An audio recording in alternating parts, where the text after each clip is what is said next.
Hi everyone. Today we're going to make hot pepper butter. These are our Hungarians that we got out of the garden. And I had Sam pick a bunch for me last night. They're a medium hot between a jalapeno and a regular pepper. It's about medium. Last year I made pepper butter out of our bell peppers and it was good. I had a lot of compliments on it. So I thought we wanted to add a little heat to it this time. But anyway, what I'm going to do is take out these seeds and chop them up, put them in my food processor, and grind them up real well. And then we'll take the recipe from there. Thought you might enjoy watching. One other thing I'd like to mention is that I always wear gloves when messing with peppers. Even though these are only medium hot peppers, just get a little pepper juice in your eye one time and you know to wear gloves after that. So that was one tip. Today, the puppies and I are home. I'm not working today. And so they're being very good. It's a rainy day, so it's a good day for canning. That's what I'll be doing all day on my day off. But I do love it, and to me it's relaxation, which at this point I could use this week. Well, here they are. I got them all cleaned up. I actually had a few that were already turning red. I guess if you could let them go long enough, that's what happens to them. But most of them on the plant are like this. And this plant is very, very high yield, which I love. I'm going to try the hot pepper butter. I'm going to rinse these off real good. And then I still have peppers left from what Sam picked last night, so I might do some just pepper rings in a jar. But I typically like the milder pepper rings you get. And during the winter I'll buy them in the store, but I thought I'm going to try it this year. See if I can make my own, since we have so many peppers. So I think they're pretty. I even like the red ones. It won't change the taste at all. It's just a more matured plant that he picked. On we go.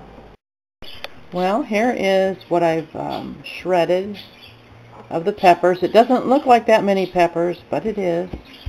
And we have to add other ingredients, which will make a recipe for about 10 pint jars of this hot pepper butter. Just wanted to show you what my trusty 30-year-old food processor is still at it. Working great. We're back, and I've got everything in the pot now. And of these items, it told me to use 18 hot peppers. I probably used 25 because some of them were a little small. But I have, let me see here. I have 18 hot peppers, 16 ounces of prepared mustard, like, yellow mustard, 16 ounces of white vinegar, 3 cups of sugar, half a teaspoon of salt, 3/4 cup of water, and a half cup of flour. Naturally, the flour and the water for thickening. And it's getting there. I want to get it to a full rolling boil, but I can feel it thickening up, which is cool. So when I first put it in here, I thought, I don't know if it's going to be thick enough. But it's getting there. So it's got a nice pretty yellow color with a few little flecks of red from our few peppers that had turned red already. Smells wonderful. The whole house smells wonderful.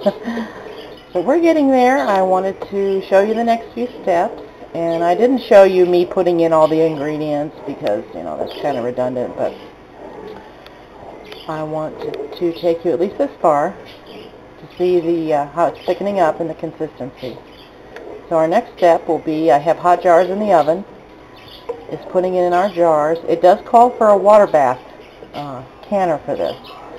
I have a steam canner, which I love. It uses less water, very powerful, and that's what I'm going to use for this. It says 10 minutes. I may let it go 15, just to make sure I get a good seal. Although whenever I use ball lids, I always get a good seal. So we'll show you the next step in a minute. I'm back. Here is my steam canner. As you can see, it's not very, very tall. And all you do is put a little bit of water in the bottom. And I put a penny in there. That way, if I don't hear the penny rattling around, I know my water has evaporated and I need to turn this off. But I'm kind of disappointed. I wanted to get 10 pints, like the recipe called for, but I only got 6. And a little left over that I just put in a jar for us to use tonight. But, I mean, they're still pretty. But I really wanted 10. But that's okay, I can't be greedy. I'm hoping it turns out good. It is a hot version of what I did last year. So, this is the steam canner, like I said. And here is this little hole here. And that's where the steam will come out. When it shoots out about 8 inches, you start timing it. So I will show you how the steam comes out of there. So you can, if you want to pick one of these up, they're very inexpensive, these canners. I think this one was like $25. It's been so worth it because I don't have to fill up that huge water bath canner and, you know, wait for it to boil, da-da-da-da. This saves a lot of time, and it does a great job. So we'll move on to the next step. I'll show you when it starts steaming. I'm back. Not sure if you can see this very well. I think you can, because the kitchen's kind of dark, but there's my steam shooting out of the steam canner, about 8 inches out. So now I'm going to time it. Now the recipe says time it for 10 minutes, but I'm going to go the extra 5, just to make sure. Well, here's how it turned out.